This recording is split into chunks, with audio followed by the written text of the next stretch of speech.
All right, good afternoon, everybody. Welcome to Liberia Shall Rise, and welcome to all of our viewers who are joining us from Monrovia or from Liberia. You are joining us on Freedom FM 87.9. We say welcome to the broadcast. And those who are joining us on YouTube and Facebook, we say welcome to the broadcast. Today, I am here with my good friend. You know exactly who it is. I'm not even going to pretend like you don't know her. My good friend, Dr. Quita Roberts, is going to be joining me, and we are going to be having a beautiful discussion today with another fascinating guest that we have in studio. So we are going to be talking about subject matter that I believe is going to be um, very hard to listen to at times, and it's going to be one of those discussions that we are going to be having that does contain sexual content. It does contain content of sexual abuse and sexual violence and domestic abuse. And so we just want you parents, if you have small children close to you, please take note and have those children removed from this broadcast. But Dr. Roberts, how you doing today, boss lady? How's everything going? I'm well. How are you? I am doing wonderful. And as you always say, if you see me wearing a lot of beautiful African, that means I just came from Liberia, right? So Welcome back. Welcome back. I was just about to say that you disappear on us, and then I see all the beautiful pictures, all the food, and but hey, I can't be mad. I'm glad you had a great time. Welcome yes, back. thank you, thank you, thank you. I'm looking forward to it. So today, we have a fascinating guest. We have our own Liberian sister who just wrote a beautiful book, and this book I think is just it's a must read for people of young girls, older women, mid-aged women, young men, people who have ever been exploited, people who have been manipulated, people who have actually been abused, so I think this is a fascinating book called Unmasking. Yes, Unmasking, removing a mask. Yeah. yes, yes. I'm excited. I read a little bit of the book, but when you have a real life person sharing the story, Yeah. it beats any book. So I'm just excited to see her bring this to life as we follow the narrative of all of the events, some tragic that took place, but just to see how she was able to be victorious through all of this. And that is the essence to resilience. So I'm looking forward to hearing that. All right. Well, let's not waste any more time. Let's bring our guest on the show. Miss Jennifer, how are you doing today? I'm doing well. All Thanks right. for So, asking. I left the door open because I really want you to introduce yourself. Just introduce yourself to our viewing audience. Tell the people who you are, and yeah, and then we'll just go straight into our discussion this afternoon. Okay. I'm Jennifer Legay. I am the author of Unmasking, a journey through fear to embrace reality. I'm originally from Liberia or Nima County, the little town in Nima County called Gipo. That town is situated between Ganta and Seklepie. Probably a lot of people will know Flompa. So the road to Gipo leads from Flompa to Gipo. Flompa is on the main road, so you exit in Flompa to get to Gipo. Awesome, awesome, awesome. And today we are going to be discussing, by the way, this is the segment on Liberia Shall Rise that we call Mental Health Sunday. So, on this particular segment, we talk about mental health issues, we talk about domestic abuse, we talk about these sexual violence, and we talk about topics to actually bring these things to light to our Liberian communities. And so, I got a good doctor here, who is my co host on this particular segment. And so, basically, if at any point in time you feel like I just need to just regroup, we are here for you, and we'll take our time and go through the discussion. Well, let's talk about the book. Let's just start from there. What was the idea, the motivation behind the writing of this book? So the main idea of this book is to inspire. So the book, let's start from here. Unmasking emphasizes the need to develop a proactive mindset that is grounded in resilience, determination, and endurance. And its focus is to inspire, that's inspire, motivate, and to teach a life lesson. And well spoken. It does appear to me that basically, I have read the book and I think it's a fascinating book. And basically, I'm looking forward to some of the content of the book. But because this is a mental health segment, I would like to go straight into maybe just paint a little picture of your childhood, just maybe take a minute or so and let's talk about your childhood, your upbringing. Just talk about that and then we'll go into the parts when things begin to fall apart. That's what um, my childhood, growing up in Gipo was very exciting. I was a very active child or young lady that was involved in the activity of my village. And I, I was lively. I danced. I celebrated my culture throughout. But then my parents had different desire for me. So they took me out of that place that made me comfortable, that brought me joy, that brought me peace, and sent me to live with someone because of my father or my parents' desire of who they wanted me to be. It was somehow heartbreaking or disappointing at some point that I could not live with my parents or with friends or family member that I had peace and joy with, that I felt comfortable being with. But again, relocating to be in Liberia, even though in the book I said um, foster mother or foster family, but it's more like guardians, parents. I mean, those are the Liberian know when they bring you from up country to live with people is to serve them. And what my father plan was to serve other people while they helped me get educated. It was not just an easy, it was not that easy to adjust to a new environment. But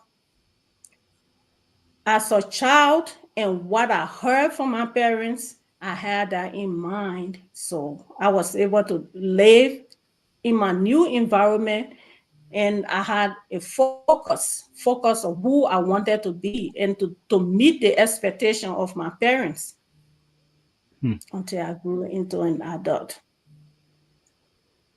Dr. Roberts, let me bring you in. Yeah, let me bring you in.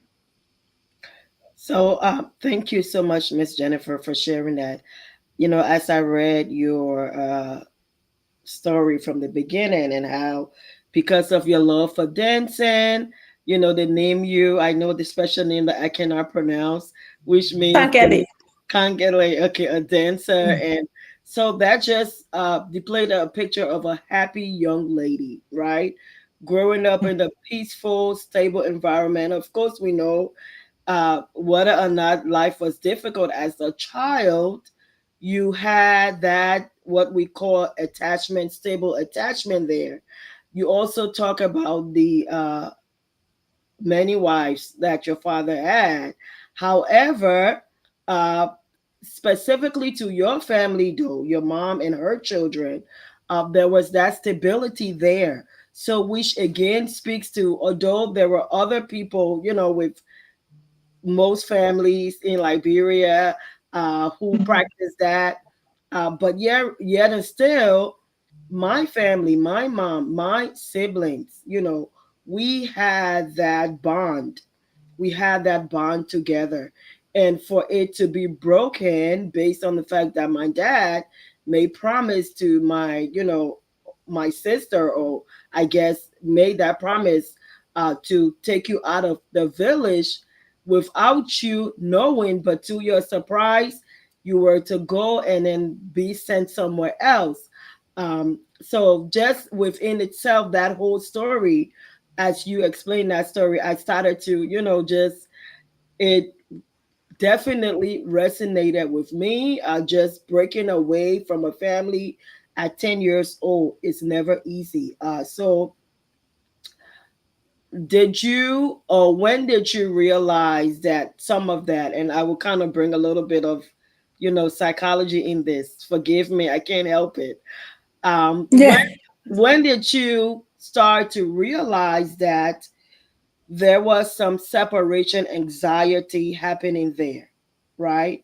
Where you were taken away from parents and you came to Monrovia, as glamorous as this city looked like, the lights and all of that, fascinating to you. However, there was a void. When did you start to realize that?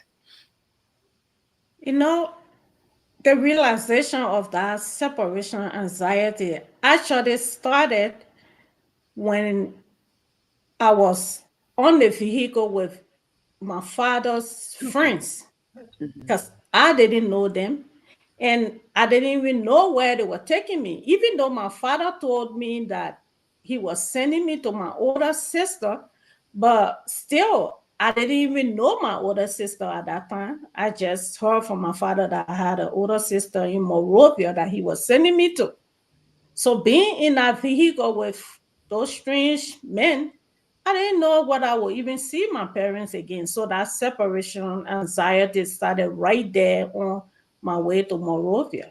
Yeah. Yeah. Wow. Thank you. Wow. And so, Dr. Roberts, since you brought that up, let me stick with you for a little bit, okay, Doc, before I go back to our guest.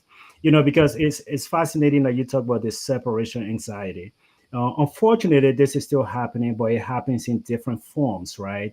You have parents in Liberia, or parents here, or parents in any part of the world who will say, "Look, my young kid, I know you're only 6 year old, or you're only 2 year old, you don't know me, but I have to travel to America to go make life for us."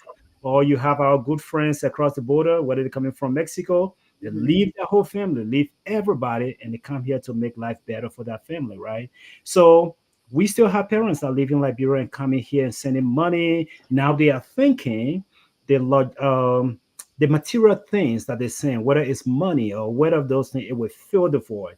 But talk about that separation anxiety in tying it with Jennifer, Ms Legay. When do you, I mean, how does that really impact a child, Mhm. and what is the long-term effect if that child does not grow out of that in a positive manner? Yes. So I was going somewhere with that, and I Mm. wanted to give her a little bit break, but absolutely. So we see that separation anxiety in children as they grow into adults causes a lot of mistrust, right? That broken trust. I now don't know who to trust because, of course, the people that I trust, how could they just give me away like this? Abandonment is another one. You feel like, how could my parents just, drop me here and go? Where is this love? Where is the affection? So they feel abandoned. And this is something that we don't talk about in our culture a lot. When we find that you meet a person and they have problems kind of attaching to you, okay? You Mhm. hear people that say, well, I can't, and we say in Liberia, I can't get too close to people, right? I just don't trust people. I just can't get too close to people. And you say, well, why? I'm here for you. I trust me. I will be here for you. But it's not because they don't trust you. That is something within them, that bond between a parent and a child is one that, in order for a child to establish healthy attachment, they have to at least grow up to a certain age.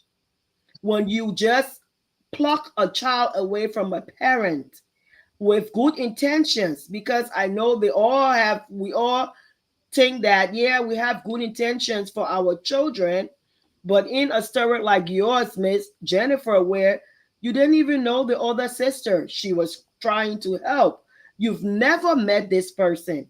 That is like a complete stranger to you. Hmm. So the psychological impact of that mistrust, abandonment, relationship as far as interacting with others, we find that many people who have experienced that, they have anxiety over just people leaving them. Sometimes themselves, because of that fear, they run away before they feel like the next person will. So they in and out of relationship, they cannot commit, they have commitment issues. So hey, I'm not going to stay because you'll probably leave me like everybody else have left me. So from the heart, they struggle with that. Hmm. Yeah, thank you, Dr. Roberts. And that's why I have you here, so you can feel all those pieces. But Miss Jennifer, let me go back to you. Let me go back to the book. I want to go back to the place now in the book where you mentioned you had left Gipo, you went to Monrovia. There's this little thing that took place in the home in Bannersville, and you decided, you know what, I'm going to go back home to Gipo. And now you are back in your tiny little village, but at the time, I think you were in Ganta with some cousins, and you enjoying. I don't want to give too much away because this book is a must read. I think people should buy this book. Definitely come and support you. But you are back now with family, and this is where you should feel safe. This is where you should feel comfortable. This is family. This is what you've been longing for. Even if my mom is poor, I just want my mom poor embrace. I want to enjoy that. Here you are, and you get violated. Let's talk about that violation that took place, that loss of innocence. Let's talk about that if you feel comfortable sharing that part of the story. Yeah, I feel comfortable talking about it. So let's just say that what Dr. Roberts said about this, but I'm gonna just throw light on that. It does affect the child because that joy that I had, the freedom that I had to do things around my own family and my parents, that joy kind of died within me. It's not that the family that I went to, they didn't treat me right, but I was not that comfortable to do what I was free to do. So yeah, now I still not coming to the question of the incident over there. Imagine go to family and it's the I would say mistrust after the incident of the rape, because that would have been something that I would discuss with somebody, confide in someone to say what had happened. I just didn't know who to say what to. I didn't know how it would have been handled. So instead of discussing, I don't know if I'm answering your question right, but instead of discussing the issue with someone, I was blaming myself, you know. I started blaming myself, and then that fear, embarrassment, humiliation, and whatever, everything. I started putting on myself, and then with the fear that I don't think they would even believe me in the first place. And the cousin that I went to help, I didn't even know her either. But it's the same parental influence and stuff. I just got in the town, wanted to be with my mother. The next thing they took me and sent me somewhere else to go help somebody. And this is what happened to me. So there was no one to trust. And that's how I had a reoccurring of that. You Have know, and I trusted someone to confide in them when it happened initially with the first person? I don't think I would experience the second. yeah, So and Jennifer, I really appreciate your strength. I will come back to Dr. Robert so she can fill in some gaps there. But the fact of the story here, I know you've been very you did something in the book that I really like. And what you did in the book, your abusers, those individuals who actually abuse you, whether it was the cousin's boyfriend and the Mhm. cousin's friend, those two individuals that have molested you in your young age, you mentioned that name in the book and you put them out there. And I think that is a sense of freedom. That is just you relieving yourself of that stress. I really like that part of the book. Honestly, I really do. Because today, if those people they are our age group and they're sitting somewhere in Liberia, hopefully this book lands somewhere in a classroom in Liberia where they see their names. Not we didn't go Facebook Live to mess them up, but they will see that other children will read about them, and it's not a positive thing. So I really like that. But Dr. Roberts, let's go and now let's talk about what happened to Miss Jennifer in her formative years as she's developing. Is that a normal thing? Let me ask you this first before I come. Is that a normal thing for a child to be molested, to be abused, and that child has no one to talk to? Is that a normal thing, or is it just our African thing that we do? Mhm. Yeah, so let me start by saying, Miss Jennifer, I am so sorry that you had to experience such a horrendous situation. It was hideous, and no child, no young woman, nobody should ever experience that.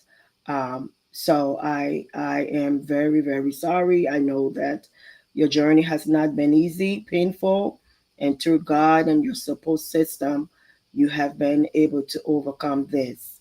Uh, I thank you for sharing this story, as many people, many women, many men are you're going to change lives basically by sharing your story. They are going to be moved to action based on what you have started in that book. So the conversations continues, and this is what we want to do, and I thank you for doing that. To your question, Mr. Sharif, it is very typical. Most rape victims blame themselves, first and foremost. It is not unique to Liberia, it is everywhere. 95% of rape victims I work with here in the United States, the first thing they tell me is it was my fault. Hmm. I shouldn't have worn this, or I shouldn't have told him yes the first time and changed my mind, or I shouldn't have even smiled or when he touched me. And some of them even struggle with the biological response to what happens with the body when they are touched down there, and they start to arouse. They would say, hey, I guess it's my fault because it kind of felt good. So we hear these things all of the time because society has perpetuated this rape culture. This rape culture where the woman is always at fault, the girl is always at fault. What did you do? What did you wear? In our culture in Liberia, it is almost like a taboo. And I don't know about now, but I know when we were growing up, to bring that conversation up, the first thing the family would say is, you want to bring shame to the family? Hmm. Why you go talk about something like that? You know, Especially if it was a family member that violated you. if it was a family member, what kind of, disgrace you trying to bring to us? So you lying, because the first thing again, it goes back to that rape culture. Hey, they gas, she let too much man business. I can be telling you, don't go beyond old boy, don't go beyond. That's what they say. For parents, auntie, uncles, even dad to sit and say, "What happened, ma? Sit and tell me what happened. What did he do? Why did he do it? Why did she do it?" So when I hear you say I struggle over the fact that nobody is going to believe me, yeah, because you are dealing with your guilt. You're dealing with your guilt, and to make sense and to make light of, how did this thing even happen? Did I have a part to play in it? That's the first foremost you're trying to rationalize with your brain. So, to your point, very typical situations that we see with rape victims. I will come back to you, Dr. Roberts, but I want to go now to Miss Jennifer. And I want to, after this incident took place, and forgive me here, but I think the book is well written, you know. Full disclosure, for me, also growing up, I did not have the person who actually, we in library we can say the person who teach me life, right? Person who actually introduced me to this whole sex thing and everything. It was a married woman. It was not somebody in my age group, right? And so, did I have a part to play in it? Did I like it? I, I'm not gonna lie to you. I like the attention because I was getting things from her, but I was so ashamed because I think two or three friends of mine got to find out, and they just said, "Man, all the young girl, then you follow Oma, and they will make fun of me. And so that was a shame, and that was something I never kind of, really want to talk about, right? But when this happened to you, according to the way you wrote it in the book, there was that struggle period. You struggle, you blame yourself, and you kept this a secret. Where did you draw the strength from to say, you know what, this will not happen to me again? I'm going to move in the upward direction. As you can see, it took a very long time before I could even like make that decision. The strength came from actually from my schoolmates, like acting with people. I just decided to let it let it go and move on. But that scar was still there. Even though I tried to move on, get involved with relationship and stuff, I still had the memory, the fight that I didn't have, the youthful, relationship that you get your partner as a young person. That memory wasn't there. So I always, when friends talk about that, it make me feel just sick and guilty, and it lived on through until ready when I started being prayerful. I mean, a Christian, my Christian background, I think is what started helping me to overcome that. But it was a difficult thing to really overcome. Okay, we'll come back and talk a little bit more about that relationship aspect, but I want to hear from Dr. Robert. Dr. Roberts, let me bring you in here on again. Man, I'm loving this discussion. I hope we can go for 2 hours, honestly. But it is not your pain that I'm enjoying, Jennifer. It's your strength that I'm really enjoying. And Dr. Roberts, let's just talk about the psychological impact of rape, what it does, especially in your younger age, what it does, how it impacts you, and how does that affect your future relationships. And I say this because the line of work that I do have individuals also in that space where this person have been violent, and this person, they met someone, then this person was so patient with them. The person want to be with them, but it just kept pushing that person back, pushing that. But I think it was a godsend. This guy was just patient with her. That lady tells me that they went a whole year. There was no intimacy between them because of the abuse she had suffered as a child. Not one time, not two times, but lots of different times. So let's talk about that psychological impact. How does it affect that young child, and how does it actually carry into your adulthood in future relationships? So we hear Miss Jennifer earlier saying that she was struggling with that guilt.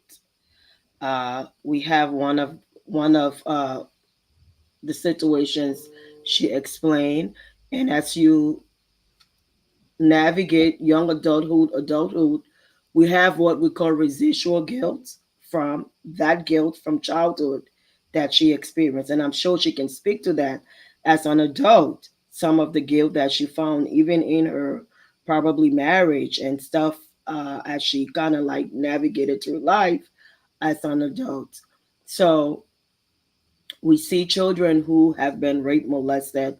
Many of them are timid, they're shy, and sometimes they kind of lose interest in grooming themselves, right? Because of that low self esteem. We find that there is depression. Sometimes we know there is anxiety. You will find sometimes they're fidgeting around people, especially of the opposite sex. There is this hate towards the opposite sex or specific individuals. And many times, if they felt that they didn't get support from a certain parent or a certain caregiver, there will be that hate towards that person. And that is that child who's just struggling to navigate what's happening here. What we do see and we do know for many children that struggle with that, we talk about low self esteem, the depression. Many of them sometimes can be what we call sexually promiscuous, where they engage in multiple sexual acts. And sometimes it is to drown the pain that is inside.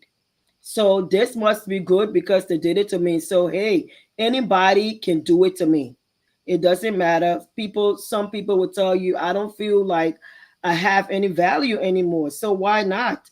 People can come in and out of me whichever way they like. This person already took that special thing away from me. So yeah, they are the girls who hear the easy. The guys can get them. They can sleep with them easily.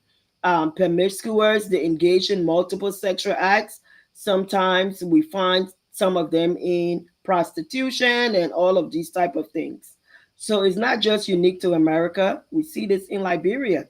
And these are the girls that we may not understand what is underneath all of that, the hurt, the pain, the mistrust, right? We find sometimes they're in deep depression where some of them even contemplate suicide. Some of them contemplate all sorts of uh ill like self-harm behaviors. thank you. I just couldn't get it out, but you know where I was going. Yes, Self ma'am. harm. So they cut themselves, right? Lots Hmm. of the times they cut themselves. Lots of the times they do things to the body to hurt them. And we may find difficulties in relationships. So let's now go to adulthood. These girls now grow up into women who are uncomfortable expressing themselves sexually. So in the bedroom, they have a problem with their husbands looking at their body, with their boyfriends touching them a certain way. Sometimes they're embarrassed of the way that they look because in the back of their mind, they don't see themselves as a whole person. They see fragments of themselves. I am broken. I have been violated. And somebody has taken the good part of me. So sometimes some of them will even tell you they have connected that experience to pain, and that's to trauma.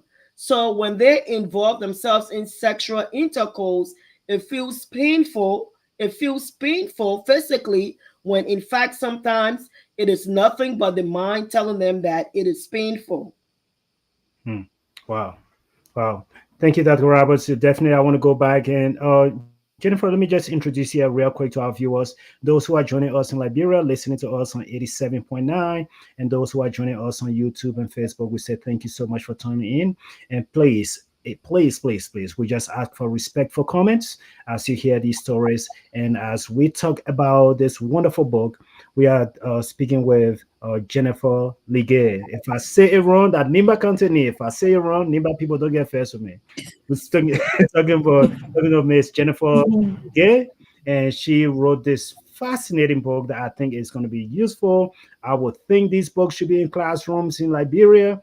And is the title of the book is Unmasking, a journey through fear to embrace reality. This book, the way I have read it, it can be seen as a self-help book. It can be book to like a mother writing a book to her daughter, like a grandmom writing a book to her granddaughter. This is just a wisdom that someone have accumulated over the years that they put on the page for you to be able to see. Jennifer is going to be doing a book signing in Atlanta, Georgia, and I will get the dates and all of that. I will let Jennifer talk about that. She's going to be doing several book signings. So please, Liberian people, I know you don't like to read. Sorry for saying that. But go and support our sister. If you buy five, give some to your friends. Your American friends will read it. Great book. Read it. Read it. And so, Miss Jennifer, let me come back to you. Let me talk about, man, I want to jump ahead because I want to tease these people with the book. Let's talk about let's talk about how you met your husband. I told you before we came on air that I don't even let to say his name because look, I'm not the perfect guy. But for me, my work is advocacy. When you're abusing, that is where I work. I work with adults, I work with children, and I do advocacy work. And so abuse is not part of that language that I look at. But you met your husband, and there must have been a part of you that kind of felt like, man, this guy is a religious guy. He is in a church. And even though you didn't know each other that much, but he's in the church, I feel very safe. So let's talk about that part of that relationship where you felt a little bit comfortable into that relationship, even though there were some red flags for you from the beginning. But at some point in time, you say, you know what, I'm gonna give this person a chance. So let's talk about your husband a little bit. Yeah, ex, if you don't mind me saying that. Yeah, ex-husband. Yes. So, yeah, my ex-husband and I, well, when I met him, he was a young minister in an AME church in Liberia. And the very first time he visited my home, he met, as soon as he got there, my grandmother, well, since he was dressed up in coat suit and he went into the yard to find me, grandmother saw him. I don't know what the initial conversation was, but I wasn't home. I was at a wedding when she sent him along with someone to find me. But because his father was a minister as well in the AME church, and he pastored my family church, as soon as grandma heard about him, she thought he was the best person. And the saying that goes to say that you become what you hear or what you behold, whatever, is sometimes true. When everyone around you saying stuff to you like this is good, this is good, this is good, even if you're looking at it to be bad, at some point you will be like, you know what, I think this is good because everyone is saying it's good, so I'm going to try. So this was the situation actually with this man. And as we said, he was a minister, so you would expect the best. Hmm. You would think the best come from the church. The mindset that we have in coming up as a young Christian and all of that, you think that what the best is. So I felt safe. Like I felt safe with this man, like you said. And I put so much confidence and trust in him because I mean he's a minister. There's nothing I would do with letting him know my whole life. It's like I was trusting him to run my life. If he doesn't say drink that cup of water, I would think that it's not good for me to drink. So that's the kind of trust I had because of the religious or belief from a Christian background. Oh, man, Miss Jennifer, if you don't mind, let me just stop you there for a second. Let's just talk about again some of the psychological pieces, right? Because as you drop these things, they are just powerful statements you're making. When you said, in the book, you actually wrote this where you said, I live to serve him, something to that effect. I live to serve him, I live to serve my husband. And service is good. In my family, we practice that. We serve each other. My daughter, if we finish eating, I don't mind. I'll get her and take out the plate from the table. My daughter can do it. My wife, and we serve each other. Service is good. But from what I got from the book, it did appear to me that some of what you were doing, it did appear that maybe you were doing it because you felt like this is what you know, or that your loyalty to him should be like not questioned. That he expected this and you are going to do that. I don't know if it came from fear or it came from the trauma from the back. I don't know how that is, but let me let the doctor address it, and I want to come back to you so you can address that piece as well, if you don't mind. Dr. Abbas, please. Thank you. So along that line, in the beginning, when you mentioned your relationship, when you met him and everything, and he said to you, of course, he needed a wife who's going to support him, and you had doubt. You had doubt that you weren't the perfect fit for this man, right?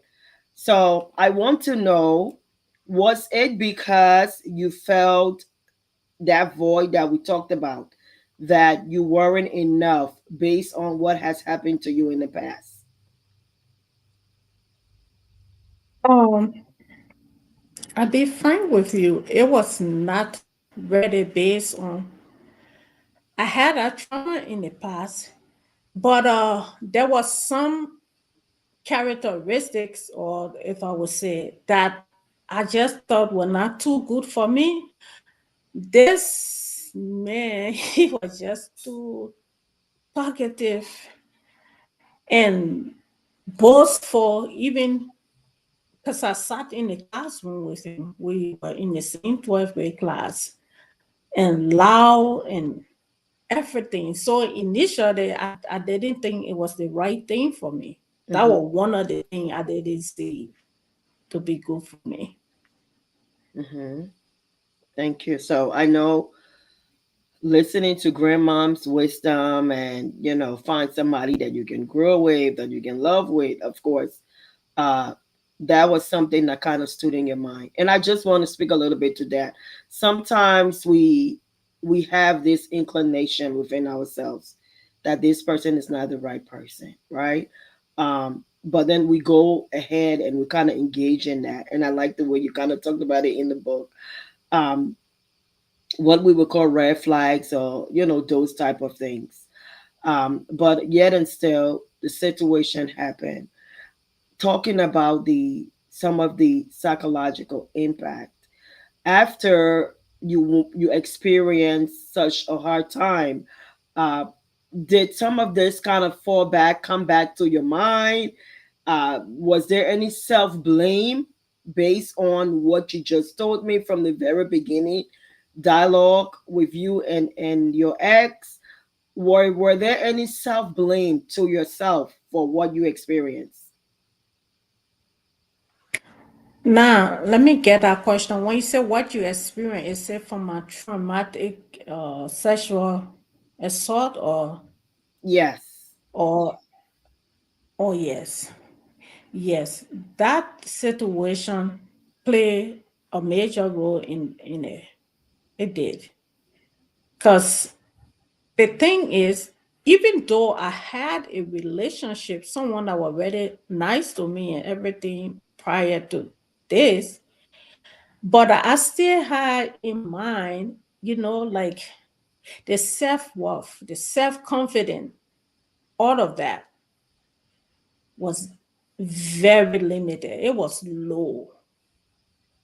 So it's like when people telling you, "Oh, this is very good. This is that," it's like I just shift my entire trust into this person, and I didn't look at myself like someone who was very competent to do stuff. And and that thing, even up to after my divorce.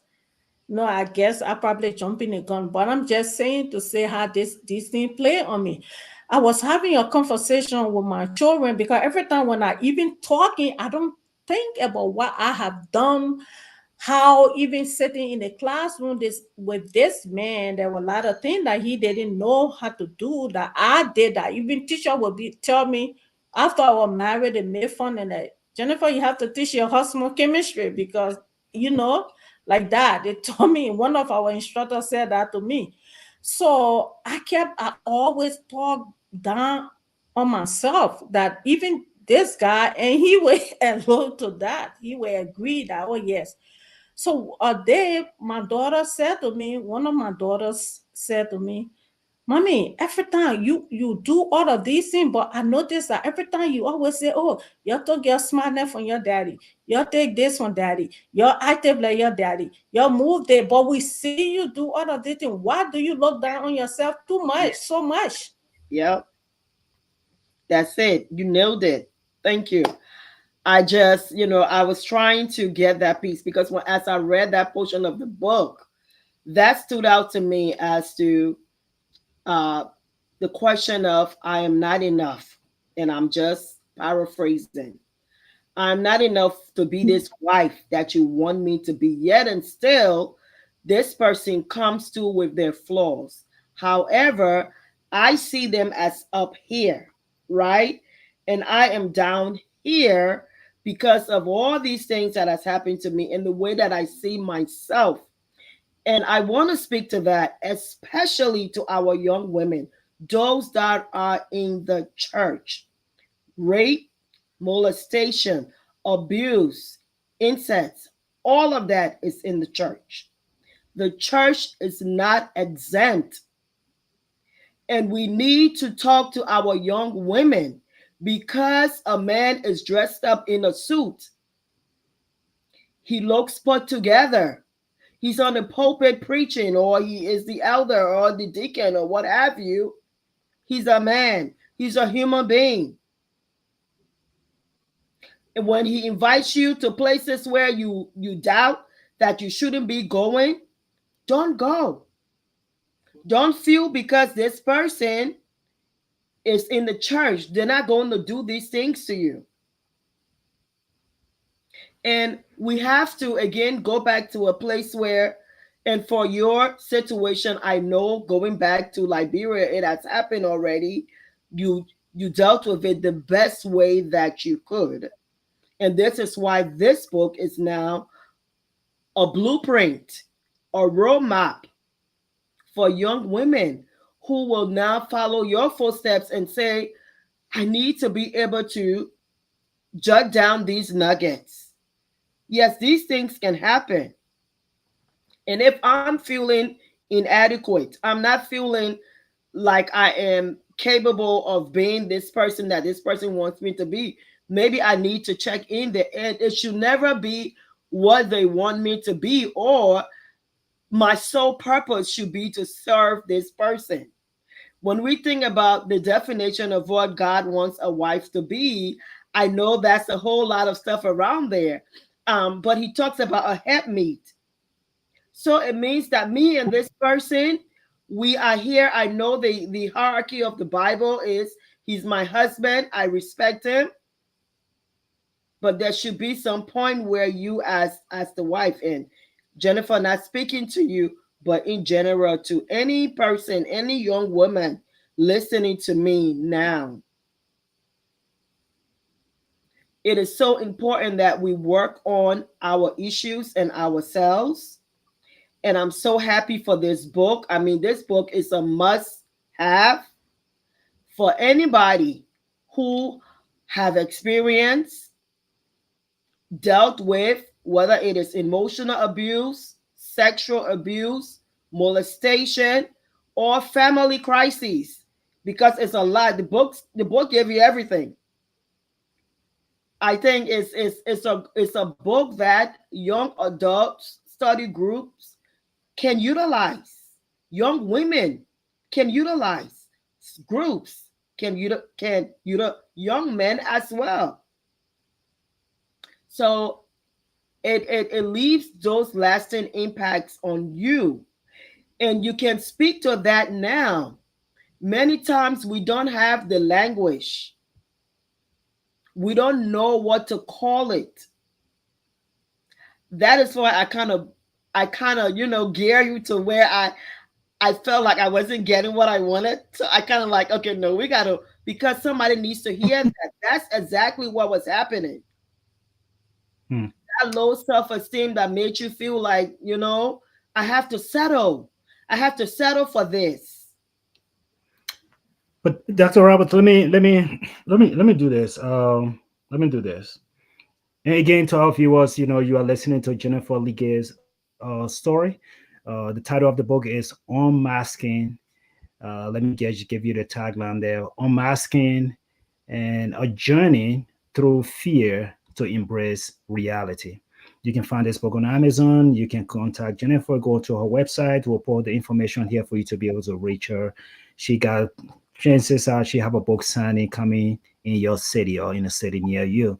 But Ms. Jennifer, we got about 10 minutes to go here. I just want to ask you, there's a statement, there's something that this pastor, your ex-husband, kept saying to you, because as he is moving up in the church and he's moving to higher position in the church, that just boosted his ego, and he felt like, in my words, he felt like he was God, and he felt like he was the catch among all the men in the world, because he kept throwing Yeah. stuff in your face. When he kept saying stuff like, "You see, all of the women in the church, they're all after me. They all want me." Dr. Rabba, I know you don't want to hear this, but I know when Yeah. you in that line, it pin you. But like, all the women in the church, they're after me. You got to count yourself lucky that I marry you. Let's Yes. talk about the Oh mental. yeah, you are just quoting exactly. Yes. You are just saying it as it is, even though it's not written like that. But that's just exactly what I heard. Yeah. You You know, lucky. I You are mean, lucky. You need to see how you are a lucky woman. but talk to me about that mental. I mean, this now he's not slapping you, he's not kicking you, but that mental anguish, the verbal aggression, that verbal abuse. What I mean, just talk about that for a second for someone who out there who have not experienced it. Look, I can tell you, I know you talk about domestic violence. When they talk about it, people only look at the hitting and stuff. The worst domestic violence is that mental torture, Yes. that verbal abuse is Mhm. worse than anything. Look, it's a very difficult situation to overcome. Even though I have sat and read this book, but every now and then I have reflection of what was said to me. You know what is said to you when it's stick in your mind? It's so difficult to get rid of it. Mhm. And that's what I experienced all Mm, along, mm, through all. mm, That sometimes I sit and be like, what was he trying to do to me? Just talk down on me. And this is somebody that you will help academically, help with other issue that has to do with writing or you know things. But yet, so I'm saying this to say that when you find yourself, because most of the time we say, oh, but once he's not hitting on me, that's fine. No, it's not Mhm. fine. It's not okay. If he bringing you down, if he talking down on you, it's not okay. That is something that will destroy you more than the hitting. I'm telling you, it's worse. mm.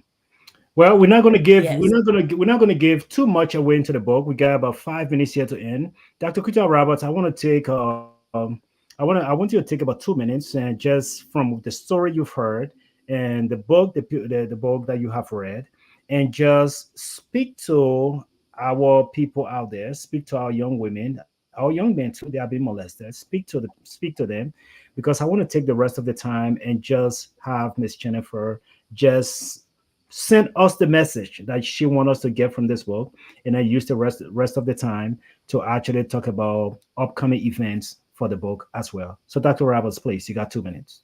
Yes.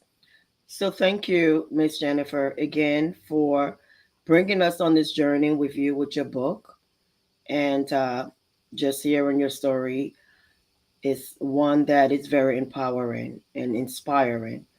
I I would like to speak to any young person or individuals, young or old, male or female, who have experienced rape or emotional abuse, physical abuse, molestation. You have a voice. You have a voice. Your healing begins from the minute you start to speak about what has happened to you. Trauma is real. It stays with you. You hear it in your mind. You experience it when you sleep. You feel it when you interact with other people, whether it shows up as low self esteem, whether it shows up as fear, whether it shows up as mistrust, all of these things. That is trauma. And until you can unpack that trauma, it will be difficult to navigate life. And we can definitely utilize so many different avenues of doing this. Uh, Emotional abuse is one of those things that sticks with you for a very, very long time. Even after somebody have dealt with physical abuse, they can overcome the pain and all of that. Emotional abuse, the story plays itself over and over. So talk about it, seek help. There are many crisis lines in the United States out there for free that you can speak to. For me, you can find me on the Friendly Counselor.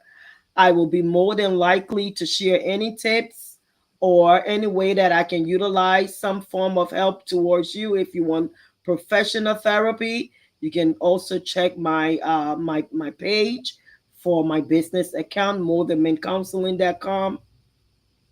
You do not have to suffer in silence. There is help out here. Thank you. Thank you, Dr. Roberts. Ms. Jennifer, if you can just take the first 2 minutes and just send your message that you want to send to our listening audience. And then at the end there, just please take your time and just talk to us about upcoming events for your book and where people can purchase your book and where they can find it. Please take your time and go ahead. So related all that, Dr. Robert already said just everything. But to everyone, to the audience, domestic abuse or emotional abuse is real. And this book is it's gonna tell you the way up. It will show you tell you the signs to see those things that show that you are in an abusive relationship. And it will also show you ways that you can get out of it. So it will inspire you to fight because what I see from my own experience is that your greatest strength in life or your path to greatness comes from your determination to push boundaries. Your boundaries is not only what other people set for you. You can set your own, you can set up boundaries against yourself that will prevent you from moving forward.